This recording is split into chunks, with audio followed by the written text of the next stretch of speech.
வணக்கம் நண்பர்களே, இது உங்கள் பணத்தை மிச்சப்படுத்துவதும் ஆப்ரலாட் தமிழ் சேனல். இன்னைக்கு மே மாதம் 16ஆம் தேதி சனிக்கிழமை. பூ மார்க்கெட்டில் மல்லிகைப்பூவோட விலை குறைவாக தான் கிடைச்சிக்கிட்டு இருக்கு. கூடவே சாமந்தி, முல்லை, ரோஜா பூக்களோட விலைகளுமே குறைவாக தான் இருக்குதுங்க. இன்னைக்கு கனகாம்பரம் மற்றும் தாமரை பூவோட விலை அதிகமாக இருக்குது.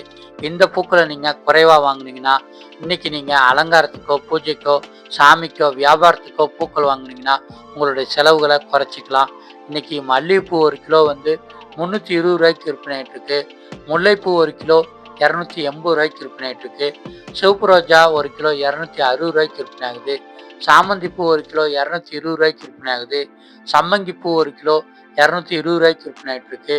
அரளிப்பூ 1 கிலோ 220 ரூபாய்க்கு விற்பனை ஆகுது. தாமரைப்பூ ஒன்று 30 ரூபாய்க்கு விற்பனை ஆகுது. துளசி ஒரு கட்டு 70 ரூபாய்க்கு விற்பனை ஆகுது. செண்டுமல்லி 1 கிலோ 200 ரூபாய்க்கு விற்பனை ஆகுது. கனகாம்பரம் 1 கிலோ 500 850 ரூபா வரைக்கும் விற்பனை ஆயிட்டு இருக்கு. நந்தியாவட்டம் 1 கிலோ 200 ரூபாய்க்கு விற்பனை ஆகுது. பட்டன் ரோஸ் 1 கிலோ 260 ரூபாய்க்கு விற்பனை ஆகுது. ஜாதி மல்லி 1 கிலோ 350 ரூபாய்க்கு விற்பனை ஆகுது. கோழிக்கொண்டை பூ 1 கிலோ 120 ரூபாய்க்கு விற்பனை ஆகுது. மறிக்கொழுந்து 1 கிலோ 100 ரூபாய்க்கு விற்பனை ஆயிட்டு இருக்குங்க. பூக்களை நீங்க அலங்காரத்துக்கோ அல்லது வியாபாரத்துக்கோ கடைக்கோ வாங்குறீங்க அப்படின்னா, ஏலம் வர்ற இடத்துல வண்டியிலிருந்து மூட்டையாக வாங்குனீங்கன்னா ரொம்பவுமே விலைக்குறைவாக கிடைக்குதுங்க. பூ மார்க்கெட்டில் இந்த பூக்கள் மட்டும் இல்லைங்க, பிளாஸ்டிக் பூக்கள் கூட நீங்கள் வந்தா வாங்கிக்கலாம். மார்க்கெட்டுக்கு உள்ளே இருக்கிற கடைகளில் அந்த மாதிரி அலங்காரத்துக்கு தேவையான பூக்கள் எல்லாமே கிடைக்குது.